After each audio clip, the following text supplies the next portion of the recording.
Good morning, angels. I am Laura Weldy. I am a women's leadership coach and mentor. I'm also a public speaker, and I am a big fan of talking about personal power. So if you've been here for a minute, you have heard me use this phrase before, but this is the underpinning of everything that I do. I do everything I do to help women gain access to power so they can use it ethically to change the world. I wanted to record a quick little video for you today to talk a little bit more in depth about what it means to practice being in your personal power and to give you 3 very practical tools you can use to practice that experience. So you know by now that I'm a huge fan of personal power. It's the whole reason I don't call my work life coaching. I call it leadership coaching, because the more we tap into what makes us powerful uniquely and what our individual strengths are, then the more we become a leader, both in our workplace, of course, but in our life and in the world as a whole. It's also about knowing with absolute certainty what you want and that you can get it. You are not somebody who is passive, waiting to be noticed by everybody around you. You go out there and you create the things that you desire. And through being a fully expressed, powerful version of yourself, you actually empower the people around you. This is a restorative process. So people who operate near you, in partnership with you, they get that impact, that effect as well. And all of a sudden they start to wake up to their personal power and how to practice it. So whether you have leadership goals in your office job or you have big dreams for your personal life, either way, a woman who steps into her power and chooses to operate from the most powerful version of herself every day, she is a leader, right? And she becomes a role model and example for everybody around her. That's what we're here to do. But if you've never tapped into your personal power before, you may be a little bit unsure of what exactly that means. I know it can sound a little woo-woo, but I promise it's not.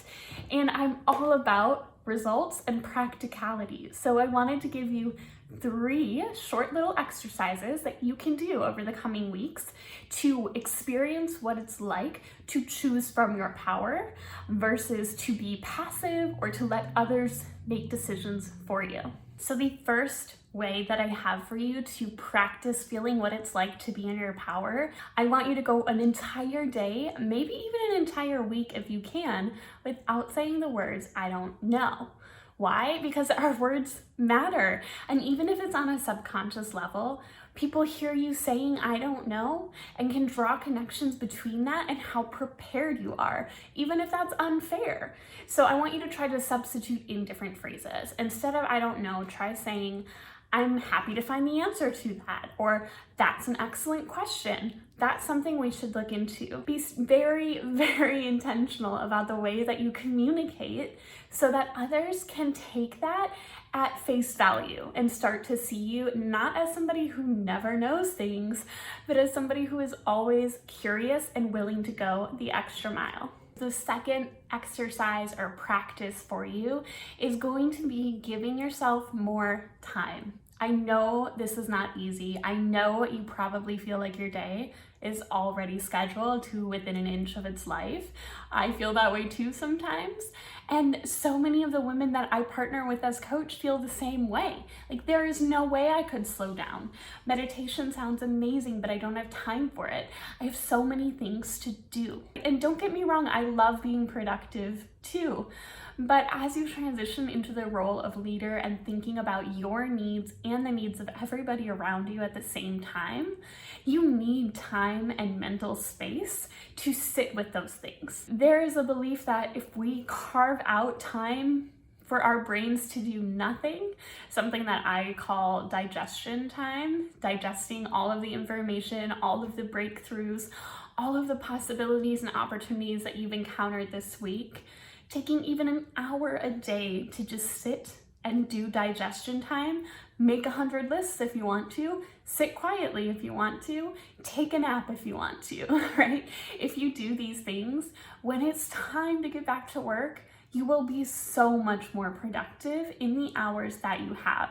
This feels counterintuitive, but it is a non-negotiable, okay? So often the women that I work with that feel discouraged or feel like they're in a rut or feel like they don't have power and autonomy in their own life, it's because they've only accepted the story that other people have told about them and they haven't decided how they want people to feel about them.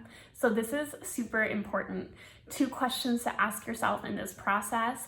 Number 1, how do you want other people to feel when you enter a room? Get very clear on that. Number 2, how do you want others to associate words with you? I know I said 2, but I actually have 3. The 3rd question is, where can you demonstrate more of those values that you want associated with you starting tomorrow? So an example here is, if you feel like people think that you are just a junior member of the team in the office and that you can't really be depended upon for things, but you really want them to start seeing you as a standout and as trustworthy, how can you start showing up as a standout and as trustworthy tomorrow? Do not wait to start redefining your story. So I hope these 3 practices have been helpful for you. I want you to pay attention to how you feel when you try personal power on for size. I know it can feel a little bit uncomfortable in the beginning, like you're playing dress up or pretending to be Sasha Fierce or something, but I promise this will become more intuitive and more natural as you go. And remember that discomfort is not necessarily a bad thing. Discomfort is something that comes anytime we're doing something new. So let this new experience open up your eyes a little bit more and stay tuned, because in the coming weeks, we have a resource we've created exactly for you to help you start to put words to who you are as a person and where you derive your personal power from. I cannot wait for you to see it. And thank you so much for joining me today. Here's to your personal power.